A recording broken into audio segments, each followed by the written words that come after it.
Good afternoon, everybody.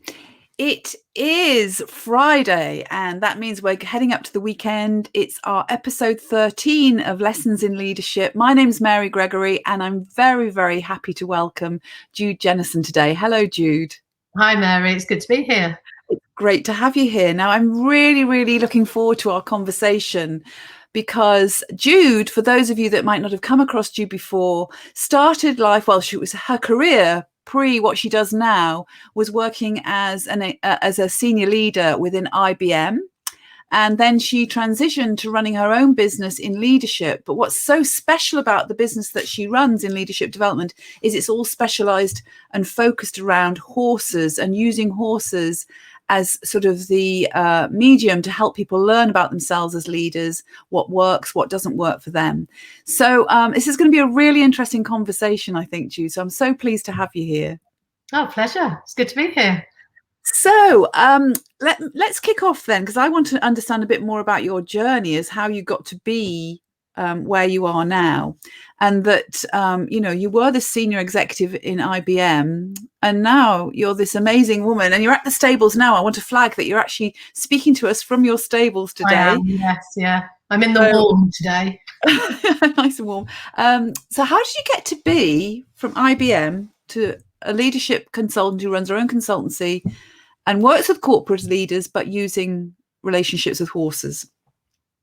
Tell us a bit more about that journey. Yeah, well, it's a massive leap of faith, really. I mean, I worked for IBM for 17 years, and I joined in the early 1990s and it was a time when there were no women in technology organizations. And I was one of, I think, about 5 or 6 women in an office of 1,500 men. And I thought that was normal because I'd never been in an office before. So yes. I didn't know any different. So I thought that was normal. And it was in the days when people would say, and they shouldn't have done, but they could kind of get away with it then, was they said things like, you'll never have a career because you're a woman. You'll never have a career because you're not technical. And sometimes just you'll never have a career. And largely, I mean, I was not only was I a woman that made me different, but I had a French degree, and pretty much everybody else had a maths or a science degree. And so it was, it was unusual in that environment. And they tried to put me on the usual path of development, which was start with a technical detail and then develop your career. And I just was bored by it. And I kept saying, can I do something else? Can I do something else? And so I asked somebody to take me to visit a client, and the clients loved me because I think I was just refreshing, because I had all this like youthful energy and excitement and people skills naturally. Yes. Yes. I am naturally somebody that I'm an extrovert. I love people. I love being in their presence. And so they gave me the role as a service manager managing clients. And it was the beginning of service management. Didn't exist as a profession then. So, I mean, I wouldn't say that I created the profession, because I certainly didn't, but I was one of the first people to be that interface between clients and the technical teams. Yes. Yes. And so I very quickly became very comfortable doing things that I had no idea how to do. And that's how I developed my career. Wow. And I always say, I think that's what leadership is. I think it's, yes. How do you do what you don't know how to do when you're out of your comfort zone? Yes. And so that's what I'm very comfortable doing. So I did that for 17 years, did a whole range of different leadership roles and managed budgets of $1 billion across Europe and a whole range of different things. And then I just thought, I'm done. I've got to a point where I'd been doing European roles. I've been traveling. I was tired. And I thought, there's more for me outside of IBM. There's another way that I can have an impact. Yes. In people's lives. What I'm hearing, so another way you can have an impact. But what I'm hearing right from the offset, there was the drive in you to be a leader. So you were a leader. You were the only woman in the office that you were in.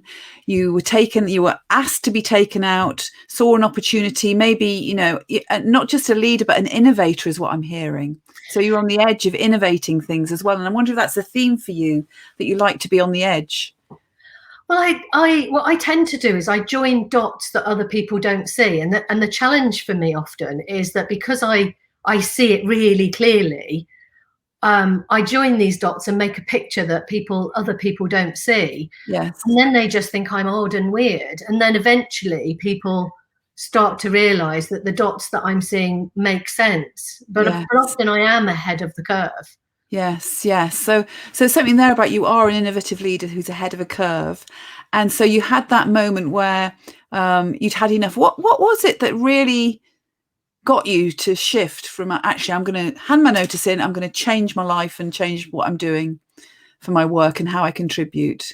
Well, there were two things. I went to a conference, and it was an all women conference in Europe, and there were 500 women in the room. I had never been in a room with 500 women before. In rooms with 500 men repeatedly, but never with 500 women, and it blew my mind.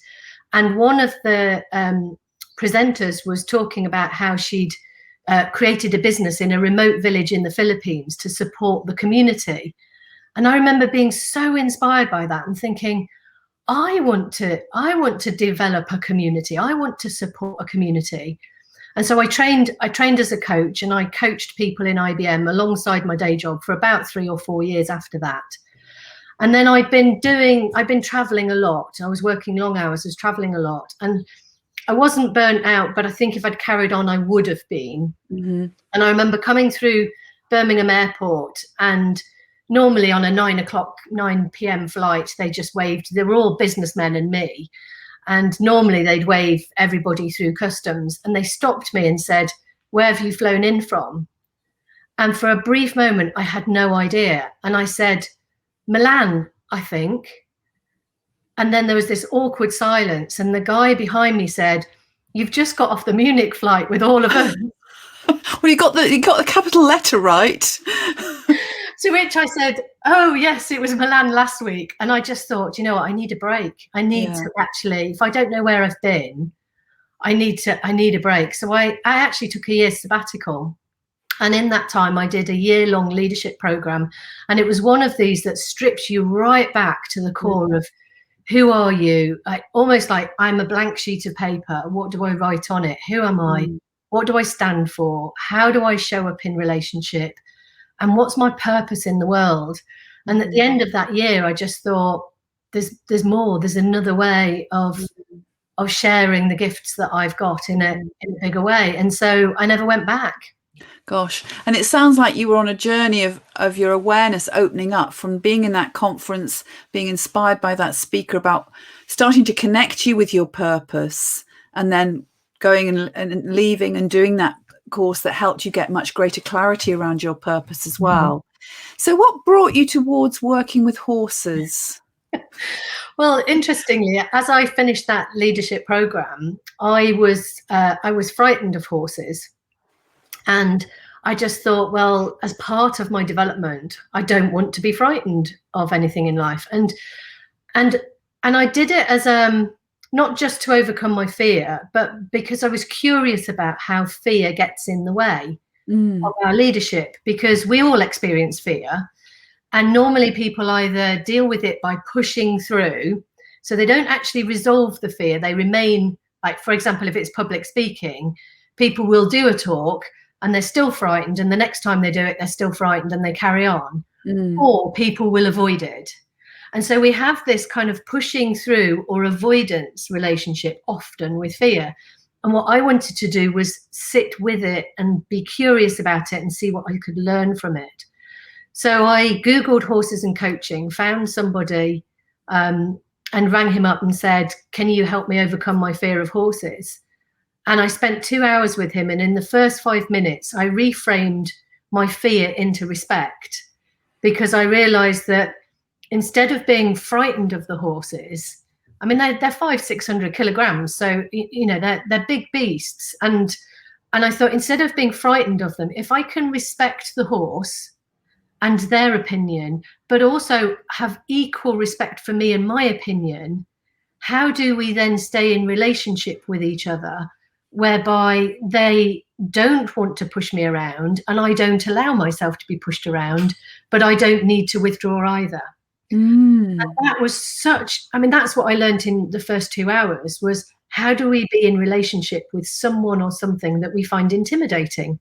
whether that's a person banging their fist on a table in an office and swearing, which I've received, or whether it's a horse. It was immaterial. It was about the learning around mutual respect and self-respect, and therefore the ability to be so clear about who I am and what I stand for that I could quietly and calmly stand in their presence and hold a very clear boundary of, you can come towards me, but don't come any nearer than where I'm comfortable. Yes. So there's a lot around boundaries and respect and trust.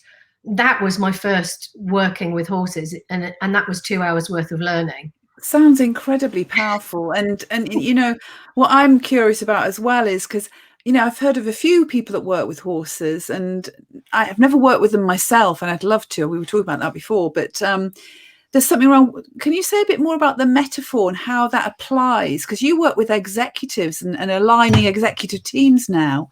How do you apply the metaphor of building that relationship with a horse to actually being an effective leader in an organization? Yeah, well, the metaphor is the easy bit to get our heads around, because the metaphor is the bit in our head of how do I lead somebody, how do I lead a horse, and we can explore that. But the real learning comes from the visceral, in the embodied experience of the learning. So horses respond based on what you're thinking and feeling and all of your non-verbal behavior. So people often think that's body language, but it's way more than that. It's how congruent we are. It's whether we're operating from our ego or whether we're being authentic in how we show up. It's are we being congruent? Are we saying what we're thinking and feeling, or are we saying something else? So most people will operate a lot of the time behind a mask of some sort of, you know, I must be professional, or I must be whatever. The horses operate with like behind that, who are you at the core? And so that's what they connect with. And my job as a coach working with them is to explore and be curious around, how are the horses responding to somebody, and how do I help that person make sense of that by coaching, by being curious.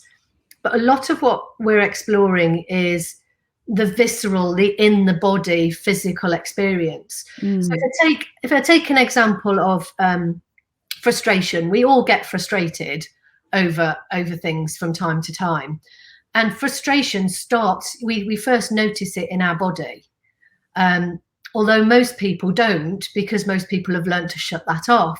So most people, they first know they're frustrated because they're feeling cross, whereas actually frustration, we feel it in our body.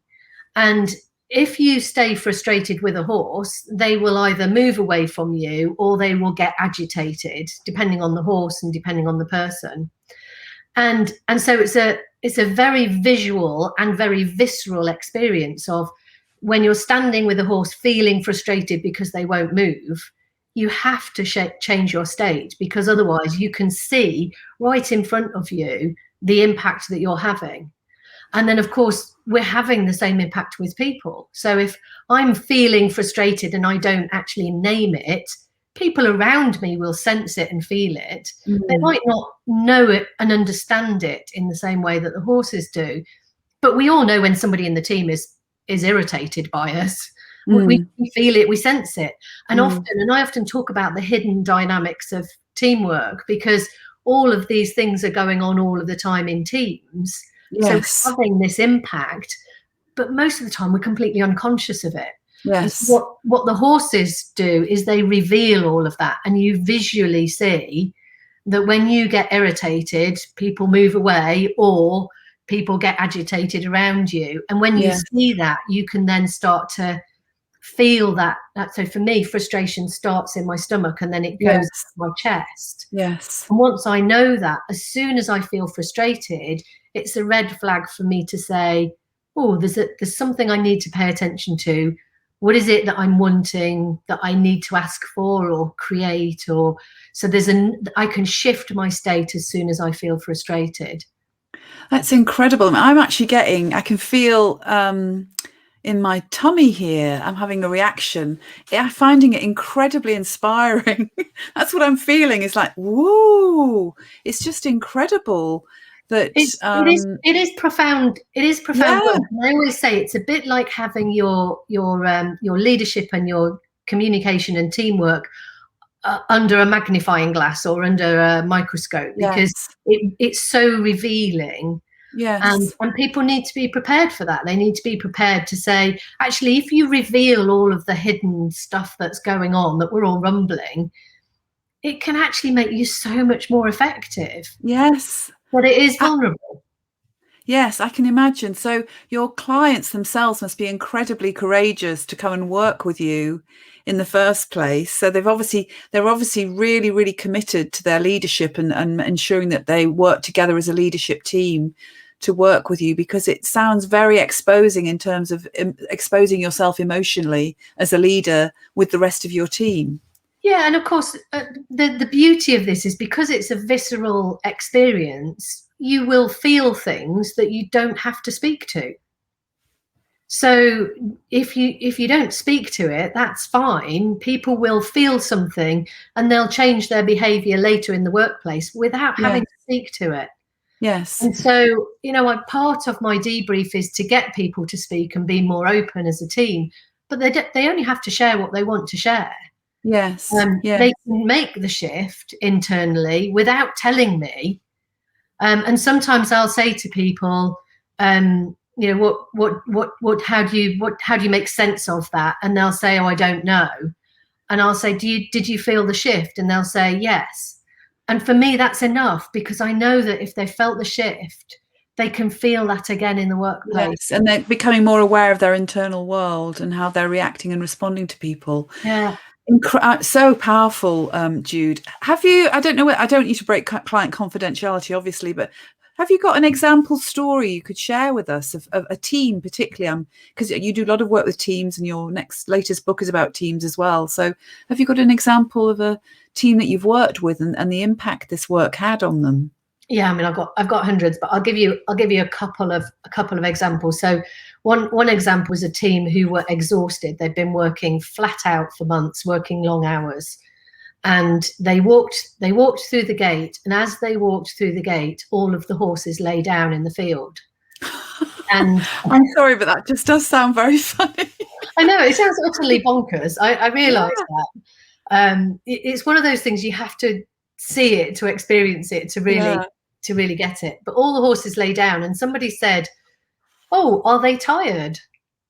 And I said, "I don't know. Are you?" And he said, no, I'm fine, because the culture of this organization was you keep pushing through, through. All fine here, yes. And especially now, because there's so much focus on being resilient that people don't want to admit they're tired, because the implication is you're not resilient enough, which is my biggest bugbear. It's ironic, actually, because part of being resilient is being able to reach out and say, I need some help. Yeah. And so one by one, somebody did say, actually, we've been flat out for weeks. I'm exhausted. And then one by one, they all named their exhaustion. And once every single person had named it, the horses all stood up again. Phenomenal. I know, it's almost like it's like one of those woo moments, isn't it? I mean, sometimes when I tell these stories, I realise they do sound utterly bonkers, but there were, and that's why I say there are hundreds of stories like this. But the moment people walk through the gate, I get a sense of the energy of the team, and I'm always very careful not to jump to conclusions, because of course I don't know. I'm only witnessing what I see in the clients and witnessing what I see in the horses. And of course, it could have been coincidence that the horses were lying down, but it's interesting that they did it the moment the whole team walked through the gate, and that was the moment everybody as well. Yeah, and the moment everybody said, "I'm no longer," I am tired. It kind of released that. There was this sense of, oh, we can drop the mask of it being There's okay. Also what I'm getting as well is how exhausting it is to wear a mask. Yeah. And that's why, the more you can create psychologically safe teams where people can own up and be themselves, the more you're going to have a team who can fulfill their full potential. Because wearing a mask is really exhausting. It is exhausting. And I think that, that's one of the many things that people learn, is that wearing the mask and And sometimes people don't even know they're wearing the mask because they've learned to shut off their emotions. Yes. And therefore they no longer can make sense of them. And so the suppressing of the emotions is exhausting as well. And this particular team, it was so powerful for them, and as it is for many teams, but they now regularly have a check-in at the beginning of every meeting and say one word of how you're feeling. And they don't need to explain it, and they don't describe it, and they don't go into any detail, but they get a sense of, you know, Mary's irritated, John is tired, Jude's something else, and they just get a sense of where each other are, and they just go, okay, I get that. I don't need to fix it. I don't need to change anything, but I have an understanding of where everybody is and how they feel. Yes, and understanding, and also sometimes naming something can allow it to pass and to lift, can't it, in itself? So very, very powerful stuff, this. So I'm also aware you mentioned your book, Opus, which is all about the hidden conversations, or not even conversations, but the hidden dynamics that go on in teams. Can you tell us a bit more about that? Because it sounds like a fascinating read. Yeah, well, I'm excited about this because it's my third book, and it's Opus means work. And I'm passionate about work because I think work is a huge part of my life, but I think it's a huge part of everybody's life. And I'm passionate about us doing work in the world that makes us feel rejuvenated, energized, joyful, and also that work makes a difference in the world, because I think I actually genuinely think that business can solve all of the world's problems. Yes. And that if we lead consciously, we can do that. Yes. And if we do that, then work becomes more meaningful and more purposeful. And that in itself is energizing and joyful. I mean, I leap out of bed at 6 a.m. every day, including weekends. I just wake up and I leap out of bed going, bring it on. What does today hold? And I want the same thing for everybody. And I also realize that when you work in a team, sometimes it is joyful and sometimes it's really difficult because you've got these hidden dynamics. So the subtitle is The Hidden Dynamics of Team Performance. Yes. Because you've always got these conversations that are going on non-verbally in a team. And of course, the work that I do with the horses is about revealing those conversations and those hidden dynamics. So when I work with the horses, they're not hidden at all. But even things like the assumptions that we make. So for example, if you have had a difficult conversation or you've been in conflict with somebody, you're more likely to have an assumption next time you have a meeting with them. You're more likely to have a negative assumption than a positive assumption about them. So what we tend to do is, if we've had a difficult meeting with someone, next time we meet with them, we go in either on the defensive or on the offensive. We go in with a mask. We go in with these assumptions of this person's going to be difficult. We label them. We judge them. We may blame them. We probably criticize them. All of that is just stories that we're telling in our head about that other person. Yes. That damages the relationship, so that the next time you meet with that person, you're meeting them from a place of the relationship's going to be damaged because of the stories that are going on in your head. Right. And so assumptions is one example of a hidden dynamic in teams. And everybody's making assumptions about everybody else, you know. There is the person that always meets a deadline or never meets a deadline, or Jude's the person that we make decisions, don't we, on others? Exactly. And all of that gets in the way of our relationships, and it gets in the way of the purity of the conversation.